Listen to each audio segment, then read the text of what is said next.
Hello दोस्तों, आपका अपना यूट्यूब चैनल विद्या बिंदु पर आपका स्वागत है। आज हम बात करने जा रहे हैं इतिहास की।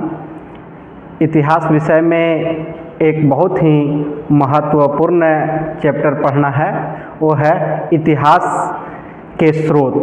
आखिर इतिहास लिखने के कौन कौन से स्रोत हैं, इतिहासकार जो हैं इतिहास को कैसे लिखते हैं, आज हम उसी विषय पर चर्चा करेंगे।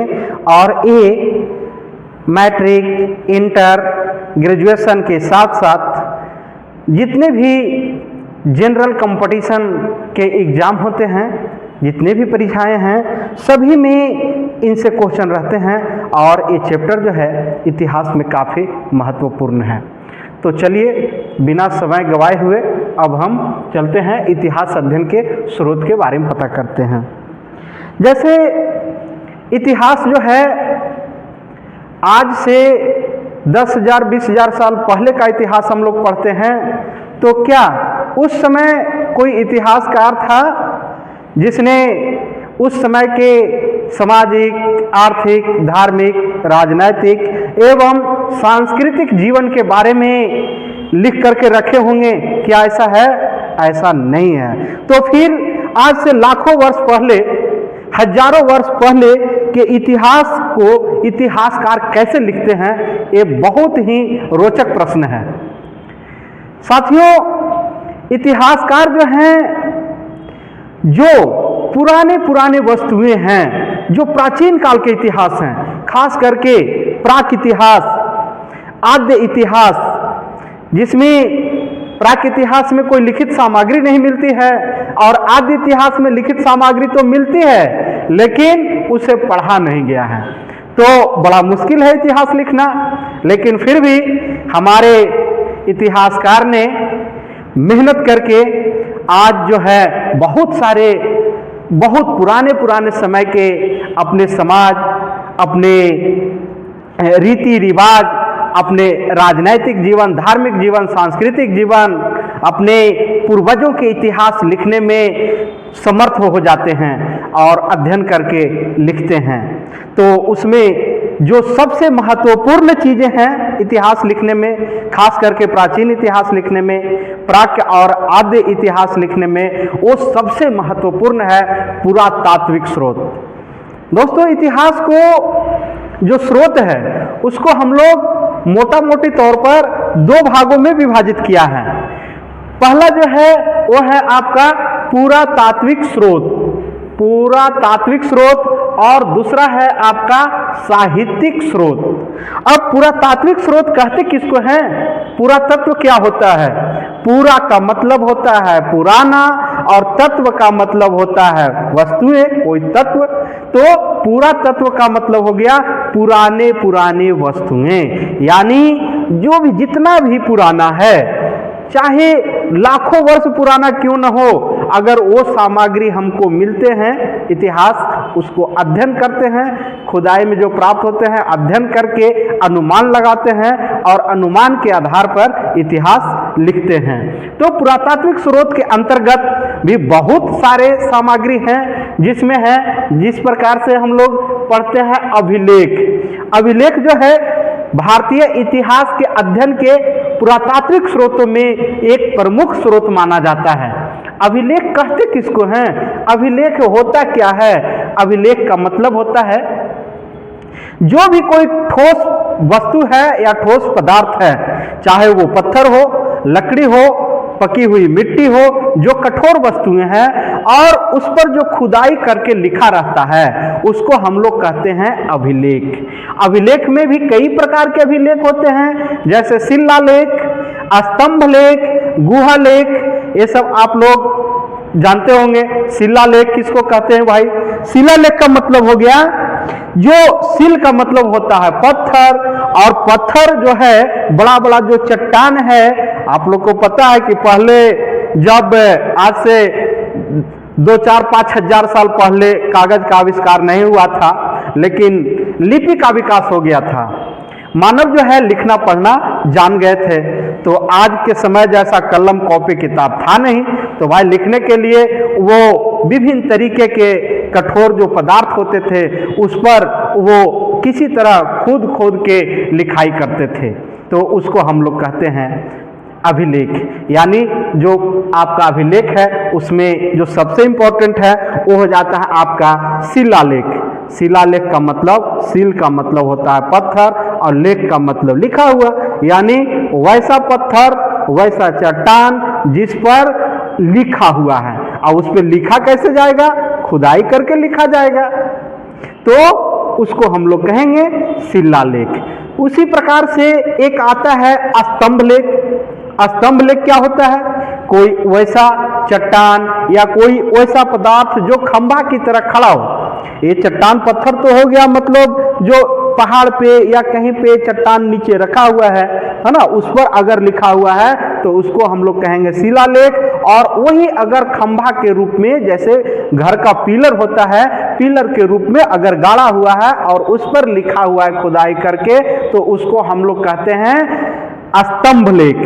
उसके बाद होता है एक गुहा लेख। गुहा लेख किसको कहते हैं? गुहा लेख भी बहुत इंपॉर्टेंट होता है। ये होता है गुहा लेख।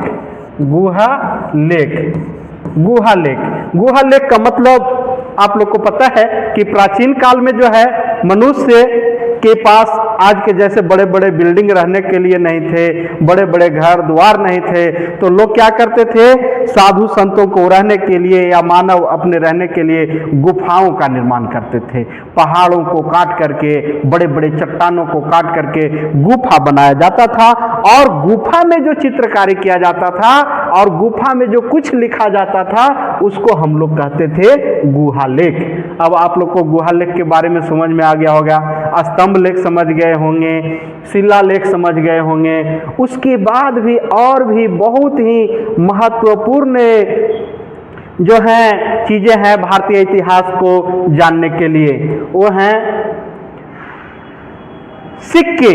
प्राचीन काल के जो सिक्के हैं, प्राचीन काल के जो राजा रजवाड़े होते थे वो सिक्के चलाते थे, सिक्के पे अपना नाम खुदवाते थे, सिक्के पे देवी देवताओं के चित्र बनाते थे, सिक्कों पे जो है बहुत तरह तरह के उस पे मतलब कुछ न कुछ लिखा जाता था, प्रतीक के रूप में, चिन्ह के रूप में, पशु पक्षियों का चित्र बनाया जाता था, देवी देवताओं को चित्र बनाया जाता था। तो जिस जमाने का जो सिक्का होता था उस सिक्का से इतिहासकार को पता चल जाता था कि ये सिक्का कितना पुराना है, ये सिक्का किसने चलाया था, ये सिक्का मतलब कहाँ चलाया गया था, ये सिक्का का प्रयोग कैसे किया जाता था। ये सारे चीजों को अध्ययन करके जो इतिहासकार हैं इतिहास लिखते हैं। अब इसमें एक बहुत ही इंपॉर्टेंट चीज है जो आप लोग को जानना जरूरी है, वो है कि सारे प्रकार के पुरातात्विक स्रोत हैं। तो आज हम लोग जैसे इतिहास पढ़ते हैं तो उसमें हम लोग पढ़ते हैं कि ये जो सिक्का है 500 साल पुराना है, ये कोई मानव का अस्थि पंजर मिला है या शिलालेख मिला है या और कोई भी वस्तुएं मिली है, वो बहुत मतलब हजारों वर्ष, 2000 वर्ष, 5000 साल पुराना है। तो इसका पता कैसे चलता है? इसके पता लगाने के लिए इतिहासकारों के पास एक बहुत ही महत्वपूर्ण विधि है जिसको हम लोग कहते हैं C14। इसको कहा जाता है C14। C14 का मतलब होता है कार्बन 14। यानी कार्बन 14 एक पद्धति है जिसके अनुसार पुराने से पुराने, चाहे कितना भी पुराना वस्तुएं हो, उसका उम्र पता चल जाता है। सी का मतलब हो गया कार्बन और 14 इसका नाम दिया गया, यानी कार्बन 14 पद्धति। पता है कि कार्बन जो होता है, जितने भी पदार्थ हैं, जितने भी प्रकार के पदार्थ हैं, चाहे सजीव हो निर्जीव हो, सब में विद्यमान रहता है। और जितना वो वस्तु पुराना होगा उतना उसमें कार्बन की मात्रा धीरे धीरे जो है कम होती जाती है, और जितना कोई वस्तु में कार्बन की मात्रा कम होगा, इतिहासकार या जो वैज्ञानिक लोग होते हैं वो पता कर लेते हैं कि ये वस्तु कितना साल पुराना है। तो इसमें मोटा मोटी उम्र का पता चलता है। आपको ऐसा नहीं पता चलेगा कि 1 साल 2 महीना और 11 दिन हुआ है या 15 दिन हुआ है। इसमें मोटा मोटी मतलब सैकड़ों वर्ष का भी अंतर हो सकता है। कोई कोई विद्वान जो है बताते हैं, जैसे हड़प्पा सभ्यता का उदाहरण ले लीजिए। हड़प्पा सभ्यता में बहुत सारे विद्वानों ने अलग अलग तिथि निर्धारित किया है, अलग अलग काल का निर्धारण किया है। बहुत सारे विद्वान मानते हैं कि हड़प्पा सभ्यता जो है 2350 ईस्वी पूर्व से 1750 ईस्वी पूर्व तक था, लेकिन बहुत सारे विद्वानों का कहना है कि नहीं, हड़प्पा सभ्यता जो है 2600 ईस्वी पूर्व से 1900 ईस्वी पूर्व। इसी प्रकार से बहुत सारे विद्वानों का अलग अलग मत होता है, और इस विधि से जो उम्र का पता लगाया जाता है वो मोटा मोटी लगाया जाता है। सैकड़ों वर्ष, 100-200 वर्षों की, 400 वर्षों की इसमें कोई मतलब ये नहीं होती है। उसके बाद है आपकी, इसलिए आप लोग बुक में या कहीं पढ़ेंगे तो अलग अलग तिथि मिलेगा, अलग अलग डेट का निर्धारण किया गया है। और बहुत सारे इतिहासकारों में भी बहुत सारे मामलों पर मतभेद होता है, क्योंकि प्राचीन इतिहास जो लिखा जाता है वो सामग्रियों के अध्ययन के आधार पर लिखा जाता है, और अध्ययन में अनुमान के आधार पर लिखा जाता है, और हर व्यक्ति का अलग अलग विचार होता है, अलग अलग सोचने का तरीका होता है। उसी प्रकार से हर जो इतिहासकार होते हैं उनको अलग अलग तरीका होता है अध्ययन करने का, इतिहास लिखने का। इसलिए बहुत सारे चीज़ों में आप लोग जो हैं जब इतिहास पढ़ेंगे तो बहुत सारे विद्वानों में, बहुत सारे इतिहासकारों में मतभेद मिलेगा आपको।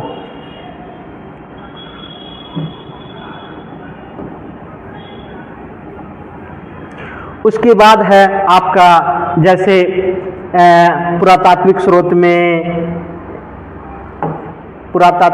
में आपका हो जाएगा मूर्तियां। अब बहुत सारे, जैसे हड़प्पा सभ्यता ले लीजिए, हड़प्पा सभ्यता में कांसे की नर्तकी की मूर्ति मिली है, और बहुत सारे मूर्तियां मिली है, बहुत सारे देवी देवताओं की मूर्तियां मिली है, बहुत सारे राजा जो थे अपनी मूर्ति बनाते थे। तो वो मूर्ति जब खुदाई में मिलता है या और कहीं से मिलता है, जो पुराने मूर्तियां हैं, तो उससे इतिहासकार जो हैं वो पता कर लेते हैं कि इस जमाने की मूर्ति है, इतना साल पुराना मूर्ति है। मूर्तियां हो गया, भवन हो गया, जैसे हड़प्पा सभ्यता में बहुत सारे भवन मिले हैं, बहुत सारे मतलब क्या बोलते हैं कि भवन के साथ साथ बहुत सारे, जैसे स्नानागार हो गया, अन्नागार हो गया, बहुत सारे प्रकार के जब सामग्रियां मिलती है खुदाई में, तो उससे जो है इतिहासकार पता कर लेते हैं। अब जैसे हड़प्पा सभ्यता में अन्नागार मिल गया, जैसे आज देखें पटना में गोल घर बना हुआ है, अंग्रेजों ने बनवाया था। तो उसी प्रकार से हड़प्पा सभ्यता के लोग भी अन्न को इकट्ठा करके रखने के लिए अन्नागार बनाए थे। आज भी हम लोग बनाते हैं। आज से कुछ साल पहले हर घर में मिट्टी का कोठी बना रहता था, है ना, अलग अलग कोठी बना रहता था, चावल रखने के लिए अलग, दाल रखने के लिए अलग, गेहूं रखने के लिए अलग। इस प्रकार से हम लोग भी जो है वो पुरानी जो परंपरा है, पुरानी जो संस्कृति है, आज तक हमको देखने को मिलता है, हम लोग देखते हैं। तो उसी प्रकार से पुराने ज़माने में जो मूर्तियां मिली है, भवन मिले हैं, जो और सारे सामग्री मिले हैं, जिसके आधार पर जो है इतिहासकार अनुमान लगा करके उस सामग्री को अध्ययन करके इतिहास लिखते हैं। उसके बाद है ताम्रपत्र और भोजपत्र। ताम्रपत्र, तांबा के जो वस्तुएं होती थी, या तांबा को पतला करके उनको मतलब उस पर जो खुदाई करके जो लिखा जाता था, उसको हम लोग कहते थे ताम्रपत्र। उसी प्रकार से है मानव तथा पशु पक्षियों के अवशेष, ये भी बहुत इंपॉर्टेंट हो जाता है। हड़प्पा में, मोहनजोदड़ो में, कालीबंगा में, लोथल में बहुत सारे मानव के अस्थि पंजर मिले हैं, घोड़े के अस्थि पंजर मिले हैं, पशु पक्षियों के अस्थि पंजर मिले हैं, अवशेष मिले हैं। तो इतिहासकार जो है उसका अध्ययन करते हैं कि भाई कितना साल पुराना है, कहाँ मानव रहते थे, कैसे रहते थे, उनका सामाजिक जीवन, धार्मिक जीवन, आर्थिक जीवन, सारा चीज जो है ये सारे पुरातात्विक स्रोतों के आधार पर इतिहासकार लिखते हैं। उसके बाद है पाषाण अभिलेख, यानी पाषाण युग में जो कुछ पुरातात्विक स्रोत मिले हैं, पत्थर के औजार मिलते हैं, पत्थर के और बहुत सारे बर्तन मिलते हैं। तो इससे इतिहासकार जो है पता करते हैं कि उस जमाने के लोग जो हैं कैसे अपना जीवन यापन करते थे, पत्थर का क्या क्या बनाते थे, कैसे प्रयोग करते थे। उसके बाद है उत्खनन स्थल, यानी उत्खनन स्थल का मतलब हो गया, उत्खनन मतलब जहाँ पे पुराने जो प्राचीन गांव रहे हों या शहर रहे हों, वहाँ पर जो खुदाई होता है, इतिहासकार खुदाई करवाते हैं और उस खुदाई में बहुत सारे चीज मिलते हैं और उस सब का अध्ययन करके इतिहासकार जो है इतिहास लिखने का काम करते हैं। इसलिए जो है पाषाण अभिलेख, उत्खनन स्थल इतिहास लिखने में बहुत सहायक होते हैं। उसके बाद है देखिए मुहर। मुहर तो एकदम इम्पोर्टेंट है। मुहर से पता चलता था कि मतलब शासन कैसे किया जाता था, व्यापारी लोग कैसे व्यापार करते थे, सामान को कैसे मतलब खरीद बिक्री किया जाता था, सील किया जाता था। बाट मिला है, बाट से पता चलता है, बाट का मतलब बटखारा, जैसे आज आप लोग 5 किलो 10 किलो 20 किलो का बटखारा रखते हैं, तो उस जमाने में भी ये बाट हुआ करते थे। एवं अन्य प्रयोग होने वाली सामग्री बहुत सारे, जैसे ये आपका काली बंगन से हड़प्पा सभ्यता में काली काली चूड़ियाँ मिली है, लिपस्टिक का सामान मिला है और महिलाओं को श्रृंगार प्रसाधन का बहुत सारे सामग्री मिली है। तो उससे पता चल जाता है इतिहासकार को कि उस जमाने की महिलाएं भी श्रृंगार प्रसाधन का उपयोग करती थी। बहुत सारे पुरुष की ऐसी मूर्तियां मिली हैं जो मतलब अपने गला में या हाथ में कड़ा पहने हुए हैं, जेवर पहने हुए हैं। बहुत सारी महिलाएं की मूर्ति मिली है जिसमें वो चूड़ियां पहने हुए हैं, श्रृंगार किए हुए हैं। तो ये सारी खुदाई में जो प्राप्त सामग्री होती है इसको हम लोग पुरातात्विक स्रोत कहते हैं और इसके आधार पर इतिहासकार जो है इतिहास लिखने का काम करते हैं। ये तो हो गया आपका पुरातात्विक स्रोत। उसके बाद अब हम लोग चलते हैं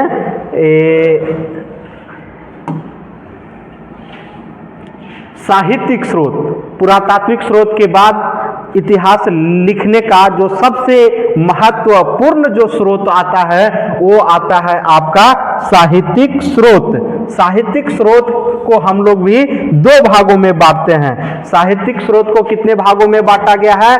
2 भागों में। साहित्यिक स्रोत में एक होता है धार्मिक ग्रंथ और दूसरा होता है अधार्मिक ग्रंथ, यानी अधार्मिक स्रोत। अब धार्मिक ग्रंथ क्या होता है और अधार्मिक ग्रंथ क्या होता है? यानी साहित्यिक स्रोत भी 2 प्रकार के हो गए, धार्मिक और अधार्मिक। धार्मिक में जितने भी धार्मिक किताब हैं, चाहे हिंदू धर्म का किताब हो, बौद्ध धर्म का किताब हो, जैन धर्म का किताब हो या और किसी धर्म का जो ग्रंथ है, किताब हैं, वो किताबों में उस जमाने के, जिस जमाने में किताब लिखी गई उस जमाने के भारत के सभ्यता संस्कृति के बारे में, भारत के राजनीति के बारे में, भारत के सामाजिक जीवन के बारे में, भारत के खान पान रहन सहन सारा चीज़ों का ब्यौरा हम लोगों को मिल जाती है।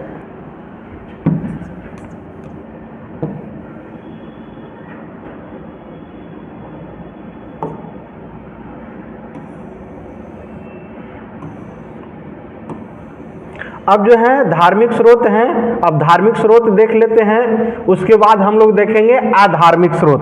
धार्मिक स्रोत के अंतर्गत हम बताएं कि जितने भी हमारे देश में धर्म हैं, सभी धर्म की बहुत सारे ग्रंथ हैं और बहुत सारे ग्रंथों में जो है हमारे देश के समाज के, हमारी सभ्यता संस्कृति के बारे में ये उल्लेख मिलते हैं। उसमें धार्मिक ग्रंथ को भी मैंने 3 भागों में बांट दिया है अध्ययन की सुविधा के लिए, ताकि जो है अध्ययन करने में कोई दिक्कत ना हो। तो पहला है बौद्ध धर्म।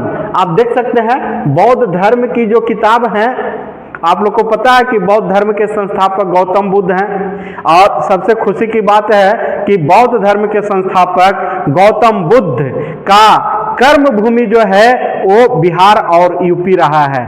बौद्ध धर्म के संस्थापक गौतम बुद्ध का जन्म भारत के सटे ही नेपाल में एक कपिलवस्तु है, कपिलवस्तु के नज़दीक लुम्बिनी में हुई थी। गौतम बुद्ध जो है अपना ज्ञान की प्राप्ति बोध गया में करते हैं। बोध गया में उनको ज्ञान मिलता है। अपना उपदेश जा करके सबसे पहले वो बनारस के पास यूपी में एक सारनाथ जगह है, सबसे पहले वहाँ उपदेश देते हैं। सबसे अधिक उपदेश अगर बुद्ध भगवान देते हैं तो श्रावस्ती में देते हैं। बौद्ध धर्म का बिहार में बहुत बड़ा मतलब यहाँ पे कर्म भूमि रहा है, उनका बहुत बड़ा मतलब हमारे समाज पर प्रभाव पड़ा है। बुद्ध भगवान को एशिया का रोशनी कहा जाता है और बौद्ध धर्म का बहुत सारे जो किताबें हैं जिससे उस ज़माने के हमारे भारतीय समाज के बारे में, भारत की धर्म के बारे में, भारत की संस्कृति के बारे में, भारत की राजनीतिक जीवन के बारे में, यहाँ के जो उस समय के जो राजाएं थे, राजा को शासन करने का क्या मतलब नियम था, वो कैसे शासन करते थे, कैसे टैक्स वसूल करते थे, राजा और प्रजा के बीच का कैसा व्यवहार था, ये सारा चीज़ जो है हम लोगों को बौद्ध धर्म के पुस्तकें में मिल जाती है। तो उसमें बौद्ध धर्म में ये जो सबसे इम्पोर्टेंट एक पुस्तक है, सबसे इम्पोर्टेंट पुस्तक है जिसका नाम है त्रिपिटक। त्रिपिटक, त्रिपिटक का मतलब होता है, त्रि का मतलब होता है 3 और पिटक का मतलब होता है टोकरी, है ना। त्रिपिटक का मतलब होता है टोकरी, यानी 3 टोकरी है, वो टोकरी फल का नहीं है, वो टोकरी आपका ज्ञान का है। यानी त्रिपिटक का मतलब बौद्ध धर्म से संबंधित 3 महत्वपूर्ण ग्रंथ हैं जो ज्ञान की टोकरी उसे कहा जाता है।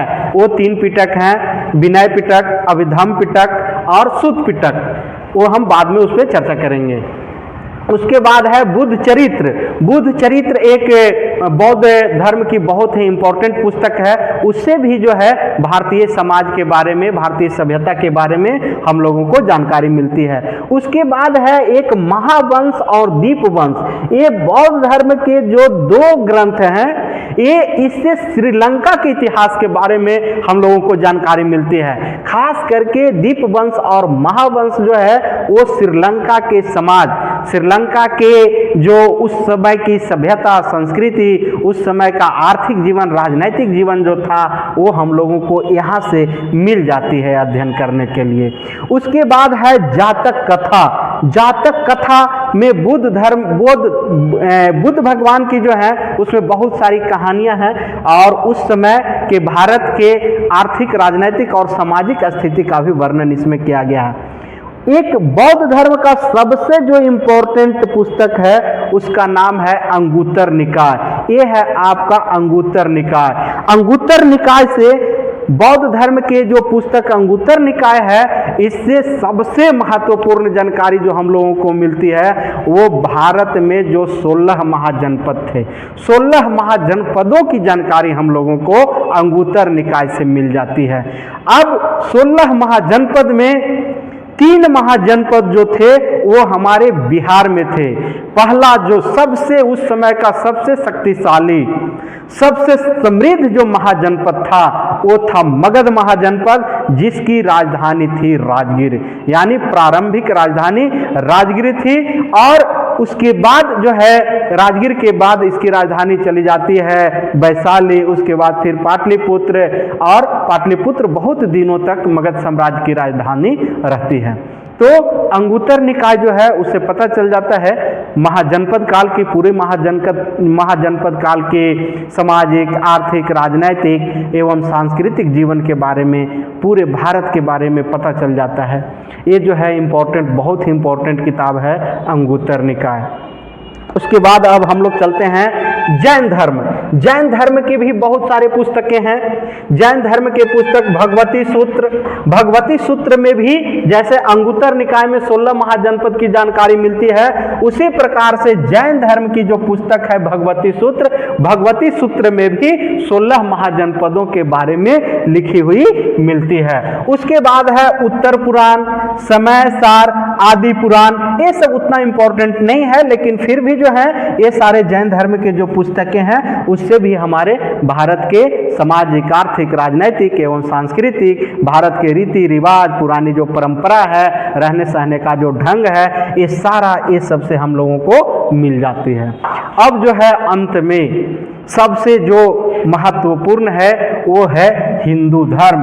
भाई जब सब धर्म के किताब है तो हिंदू धर्म में तो माना जाता है कि 34 करोड़ देवी देवता थे, तो यहाँ ग्रंथ के तो कमी नहीं होना चाहिए, यहाँ पुस्तकें की कमी नहीं होना चाहिए। बहुत सारे हिंदू धर्म में पुस्तकें हैं, किताब हैं, बहुत सारे प्रमाणिक किताब हैं, ग्रंथ हैं, जो हमारे देश के सामाजिक, आर्थिक, धार्मिक, राजनैतिक, सांस्कृतिक, भारत के रीति रिवाज, खान पान, रहन सहन, वेशभूषा, सारा चीज का एकदम जानकारी हम लोगों को यहाँ से मिल जाती है। ये साहित्यिक स्रोत में बहुत ही इम्पोर्टेंट है, जिसमें पहला स्थान जो हिंदू धर्म की जो सबसे पहली जो ग्रंथ है, जो पुस्तक है, वो है वेद।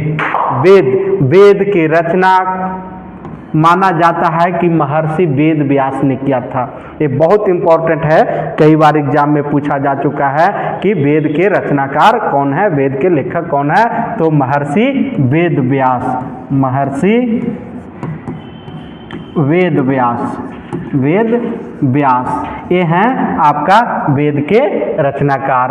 अब वेद के बारे में थोड़ा सा हम लोग जानकारी ले लेते हैं कि वेदों की संख्या 4 है। वेदों की संख्या कितनी है?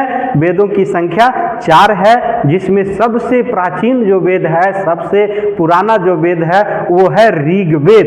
ऋग्वेद जो है सबसे पहले लिखा गया ऋग्वेद सबसे प्राचीन वेद है और सबसे इंपॉर्टेंट वेद भी है। ऋग्वेद के नाम से एक काल ही चला गया, एक सभ्यता का हम लोग वर्णन करते हैं, एक सभ्यता के बारे में पढ़ते हैं, जिसको हम लोग कहते हैं ऋग्वैदिक काल। वैदिक काल यानी जब तक वेद का प्रभाव रहा, वेद से हमारा समाज चलता था, वेदों की रचना की गई, उस समय के काल को हम लोग कहते हैं वैदिक काल। क्या कहते हैं? वैदिक काल। वैदिक काल बहुत इंपॉर्टेंट है भाई। वैदिक काल जो है उस समय का जो हमारा समाज था, आज भी वैसा समाज हमारा नहीं है जो समाज हमारा वैदिक काल में था। वैदिक काल जो था वो 1500 ईस्वी पूर्व से लेकर के 600 ईस्वी पूर्व, 1500 ईस्वी पूर्व से लेकर के 600 ईस्वी पूर्व, इतना जो समय बीता उसको हम लोग कहते हैं वैदिक काल। यानी हड़प्पा सभ्यता जब खत्म होती है तो हड़प्पा सभ्यता के जस्ट बाद जो है ना वैदिक काल आ जाता है। कहा जाता है कि वैदिक सभ्यता के निर्माता आर्य थे। आर्य कहाँ से आए थे? और इसमें भी आर्यों के आगमन में भी बहुत सारे विद्वानों का अलग अलग मत है, लेकिन सर्वमान्य यह है कि आर्यों का जो मुख्य निवास स्थान था, आर्य जो मूल निवासी थे वो थे मध्य एशिया के। आर्य कहाँ के निवासी थे? मध्य एशिया के। आर्य ने ही भारत में आया और भारत में आकर के वेद उद की रचना किए, जिसको हम लोग वैदिक सभ्यता कहते हैं। वो मध्य एशिया से भारत आए।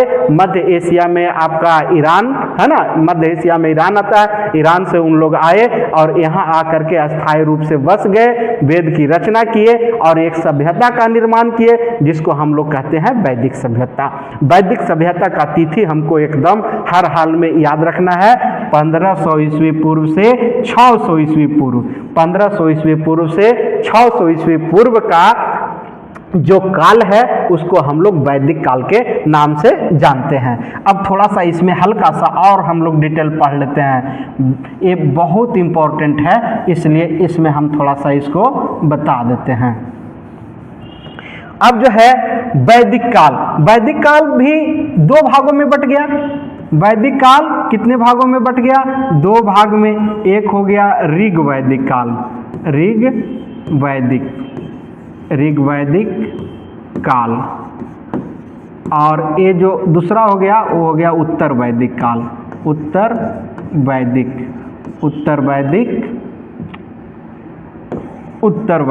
काल। ऋग्वैदिक काल और उत्तर वैदिक काल। ऋग्वैदिक काल कब से कब तक होगा? ऋग्वैदिक काल जो हो जाएगा वो हो जाएगा आपका 1500 ईस्वी पूर्व से लेकर के 1000 ईस्वी पूर्व। 1500 ईस्वी पूर्व से लेकर के 1000 ईस्वी पूर्व तक का जो समय है उसको हम लोग कहेंगे ऋग्वैदिक काल। यानी 1500 ईस्वी पूर्व से 1000 ईस्वी पूर्व के बीच का जो समय है उसको हम लोग कहेंगे ऋग्वैदिक काल। ऋग वैदिक काल जो था हमारे समाज का, हम तो कहते हैं कि पूरे इतिहास का वैसा आज तक समाज नहीं था। वैसा समाज अगर आज बन जाए तो मतलब कुछ कहना ही नहीं है, जो हमारा ऋग वैदिक काल में था।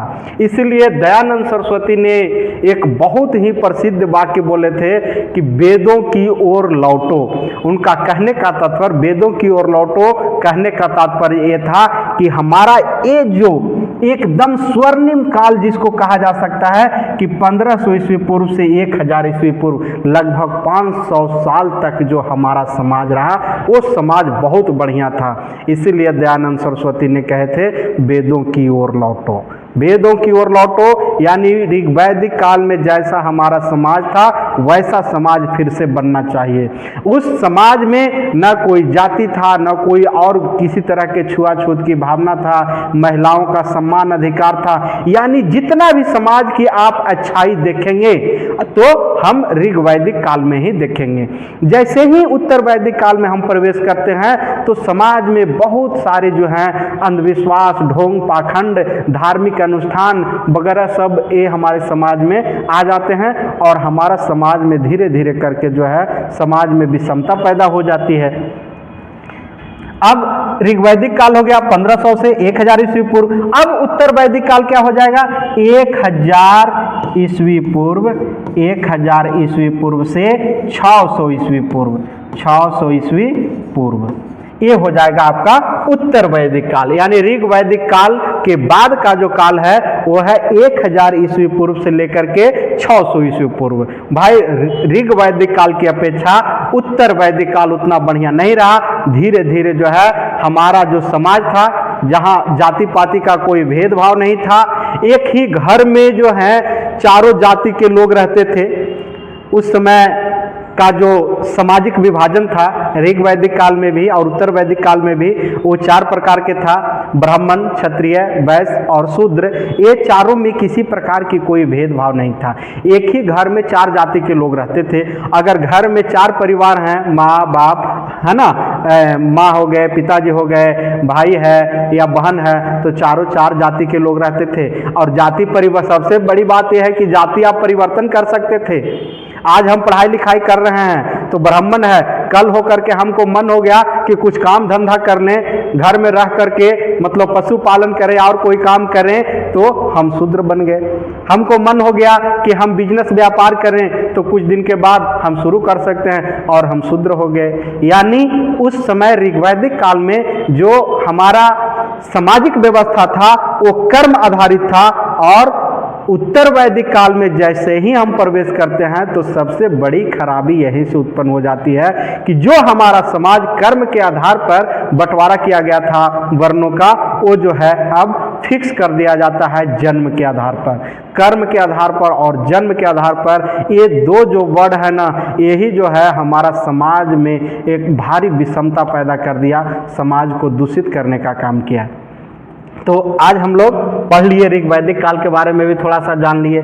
उसके बाद वेद के बाद जो है वो है पुराण। आप लोग को पता है पुराणों की संख्या कितनी है? 18। पुराणों की संख्या कितनी है? 18। सबसे पुराना पुराण कौन सा है? मत्स्य पुराण। अब पुराण में भी हमारे उस समय के सामाजिक, आर्थिक, राजनैतिक और धार्मिक जीवन के बारे में पता चल जाता है। अब पुराण जो है काफ़ी इम्पोर्टेंट हो जाता है इतिहास अध्ययन के लिए स्रोत के रूप में। उसके बाद है रामायण। रामायण को कौन नहीं जानता है? रामायण जो है वो हिंदू धर्म का एक बहुत ही पवित्र ग्रंथ माना जाता है और रामायण से भी हमें उस समय के भारत के सारी चीज़ों का पता चल जाता है कि उस समय का समाज कैसा था, उस समय का धर्म कैसा था, धार्मिक महत्व क्या था, जाति व्यवस्था क्या था, महिलाओं के क्या अधिकार था, महिलाओं को कितना मान सम्मान था, है ना। ये सारा चीज़ों की जानकारी हम लोगों को यहाँ से मिल जाती है। उसके बाद आता है दुनिया का जो सबसे बड़ा महाकाव्य है वो है महाभारत। महाभारत को कौन नहीं जानता है? महाभारत जो 18 दिनों तक चला था। ये महाभारत कहाँ हुआ था? कुरुक्षेत्र में। कहाँ हुआ था? कुरुक्षेत्र। कुरुक्षेत्र कहाँ है? हरियाणा में। हरियाणा कहाँ है? भारत में। भारत का एक राज्य है हरियाणा।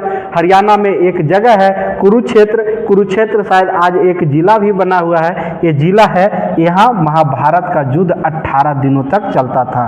कहा जाता है कि कुरु पहले कबीला हुआ करते थे, आर्य लोग जब आए थे तो वो कबीले में बंटकर रहते थे। कुरु और पुरु ये दो कबीला थे। कुरु और पुरु ये दोनों मिलकर के कुरु कबीला का निर्माण कर लिए, दोनों आपस में एक हो गए और कुरु कबीला बन गए। और वही कुरु क्षेत्र, वहाँ जो रहने लगे कुरु कबीला वाले लोग, उस जगह का नाम रख दिया गया कुरुक्षेत्र। और यही कुरु कबीला के लोगों में महाभारत हुआ था, जो 18 दिनों तक चला था। उसके बाद जो है आपका आ गया, महाभारत के बाद है वेदांग भी जो है हमारे भारतीय इतिहास के जानने का एक प्रमुख स्रोत है। वेदों को समझने के लिए वेदांग की रचना की गई है। उसके बाद है उपनिषद की संख्या कितनी है? 108। उपनिषद की संख्या कितनी है? 108। उससे भी हमारे उस समय के समाज के बारे में पता चलता है। चलिए आगे बढ़ते हैं। यहाँ हो गया आपका मूव। अब आ जाइए आधार्मिक ग्रंथ। धार्मिक ग्रंथ के बारे में हम लोग पढ़ लिए। उसके बाद आता है आधार्मिक ग्रंथ। आधार्मिक ग्रंथ को भी जो है हम सुविधा के दृष्टि से, आधार्मिक ग्रंथ को भी हम अध्ययन की सुविधा के लिए दो भागों में बांट दिए हैं। एक हो गया विदेशी यात्रियों के यात्रा वृत्तांत और दूसरा हो गया विभिन्न प्रकार के पत्र पत्रिकाएं, यानी विदेशी यात्रियों के यात्रा वृत्तांत। जैसे अगर आप कहीं यात्रा पर जाते हैं या आप मान लिया नालंदा विश्वविद्यालय घूमने गए, शिमला गए या श्रीलंका गए, कहीं अगर आप जाते हैं यात्रा करने के लिए और आप अपने डायरी में लिखते जाते हैं कि वहाँ के लोग ऐसे हैं, वहाँ के लोग ये खाते हैं, वहाँ के लोग ये पहनते हैं, वहाँ के लोग ये भाषा बोलते हैं, वहाँ ये मंदिर बना हुआ है, वैसे मतलब पूरा अगर आप ब्यौरा अगर डायरी में लिखते हैं और लिखने के बाद अगर आपके बच्चे, आपके बेटे पोते उस रखी हुई डायरी को अगर पढ़ते हैं तो उस समय के बारे में उसको जानकारी मिल जाएगा कि हमारा पिताजी, या अगर आप दादाजी उस समय बनेंगे तो दादाजी यहाँ घूमने गए थे, श्रीलंका गए थे, श्रीलंका में ऐसे पुल है, ऐसे ये है, वैसे वो है, पूरा जानकारी आपको मिल जाएगा घर में। तो उसी प्रकार से हमारे देश में उस समय बहुत सारे यात्री आए, बहुत सारे यात्री, कुछ यात्री भारत को जानने के लिए आए और कुछ जो यात्री आए थे बौद्ध धर्म से उनको इतना मतलब लगाव हो गया था, बौद्ध धर्म को अध्ययन करने के लिए, बुद्धिज्म को अध्ययन करने के लिए उन्होंने भारत आया, भारत की यात्रा किया। बौद्ध धर्म से संबंधित जितने भी स्थल थे उस सब स्थलों को अध्ययन उन्होंने किया, नालंदा विश्वविद्यालय में शिक्षा ग्रहण किया और पूरे भारत में भ्रमण करके पूरे भारत के सामाजिक, आर्थिक, धार्मिक, राजनैतिक जीवन को उन्होंने अपना डायरी में नोट किया, अपना डायरी में लिखा, उसी डायरी को हम लोग बोलते हैं विदेशी यात्रियों की यात्रा वृत्तांत। यानी यात्रा करने के क्रम में उन्होंने जो जो चीज लिखा, भारत के समाज में जो जो चीज देखा, अब जैसे धार्मिक चीज देखा कि यहाँ के लोग कैसे पूजा पाठ करते हैं, यहाँ के कुप्रथाओं को उसने देखा कि विदेशी यात्रियों ने कि यहाँ के लोग कैसे सती प्रथा करते हैं, कैसे महिलाओं को जिंदा जला देते हैं, कैसे यज्ञ करते हैं, कैसे हवन करते हैं, कैसे विधवाओं को पुनर्विवाह नहीं किया जाता है। बहुत सारे हमारे समाज में जो कुरीतियां थी, बहुत सारे हमारे समाज में जो अच्छाइयां थी, उसके बारे में विदेशी यात्री अपने डायरी में लिखे। उसी को हम लोग कहते हैं विदेशी यात्रियों की यात्रा वृत्तांत। उसमें जो प्रमुख यात्री हैं उसमें हम 4-5 प्रमुख यात्री जिन्होंने भारत की यात्रा किया और भारतीय समाज के बारे में लिखा, भारतीय इतिहास के बारे में लिखा। पहला नाम है हेरोडोटस का। हेरोडोटस जिसको इतिहास का हम लोग पिता कहते हैं। हेरोडोटस ने एक पुस्तक लिखी हिस्टोरिका, जिसका नाम है। हिस्टोरिका से भी उस समय के भारत के इतिहास के बारे में जानकारी मिल जाती है। दूसरा जो सबसे इंपॉर्टेंट है ये है मेगास्थनीज। मेगास्थनीज जो था वो सेल्यूकस निकेटर जो राजा था उसका राजदूत था। अब सेल्यूकस निकेटर ने मौर्य काल के, इंडिका जो पुस्तक है उसमें सबसे महत्वपूर्ण जो है मौर्य काल के इतिहास के बारे में वर्णन किया गया है। मेगास्थनीज चंद्रगुप्त मौर्य के शासनकाल में भारत आया था और उसने इंडिका नामक एक पुस्तक लिखी जिसमें उस समय के भारतीय समाज के बारे में, भारत की राजनीति के बारे में, भारत के अर्थव्यवस्था के बारे में इससे हम लोगों की जानकारी मिल जाती है। दूसरा यात्री है फाहियान। फाहियान भी भारत आया। फाहियान जो है भारत आने के बाद उसने एक पुस्तक लिखी जिसका नाम है फोगुओजी। फोगुओजू ये जो है बुद्ध धर्म से संबंधित पुस्तक है, बौद्ध धर्म से संबंधित किताब उसने लिखा और उससे भी हमारे भारत के इतिहास के बारे में जानकारी मिल जाती है। उसके बाद है एक महत्वपूर्ण यात्री है हेनसांग जो हर्षवर्धन के शासनकाल में आया था और इसने अपनी एक प्रसिद्ध पुस्तक लिखी जिसका नाम है सीयूकी। ये भी भारतीय इतिहास जानने का एक प्रमुख स्रोत माना जाता है। उसके बाद है यात्री इब्न बतूता जिसका प्रमुख पुस्तक है रिहला। रिहला पुस्तक से हम लोगों को भारतीय इतिहास के बारे में जानकारी मिलती है। उसके बाद है अल-बरूनी। अल-बरूनी भी भारत आया और उसने भी भारत में भ्रमण किया, भारत को देखा समझा और अपनी डायरी में लिखा। उस किताब का नाम है किताबुल हिंद। अब इससे भी हमारे भारतीय इतिहास के बारे में जानकारी मिल जाती है। अब दूसरा है विभिन्न प्रकार के पत्र पत्रिकाएं। विभिन्न प्रकार के पत्र पत्रिकाएं, अब जब हमारे देश में छापखाना का आविष्कार हो गया, जब कागज कलम का आविष्कार हो गया तो बहुत सारे पत्र पत्रिकाएं निकाले जाते थे। उस पत्र पत्रिकाओं से भी हमारे भारतीय इतिहास के बारे में जानकारी मिलती है, जिसमें हम 5-6 पत्र पत्रिकाएं का नाम लिख दिए हैं जो ज़्यादा इम्पोर्टेंट है। उसमें है उदंत मार्तंड जिसके लेखक हैं पंडित जुगल किशोर शुक्ल। उदंत मार्तंड हिंदी का सबसे पहला ये पत्रिका भी है और इसके लेखक है पंडित जुगल किशोर शुक्ल।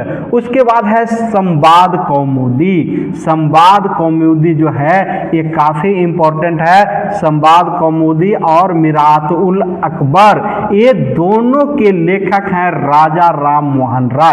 राजा राम मोहन राय वही राजा राम मोहन राय हैं जिन्होंने भारत से सती प्रथा को जड़ से समाप्त किए थे। 1829 ईस्वी में लॉर्ड विलियम बेंटिक के सहयोग से, लॉर्ड विलियम बेंटिक से राजा राम मोहन राय ने आग्रह करके कानून बना करके और भारत से सती प्रथा जैसी जो एकदम सबसे घृणित कुप्रथा थी उसको समाप्त करने में इनका अहम योगदान रहा था।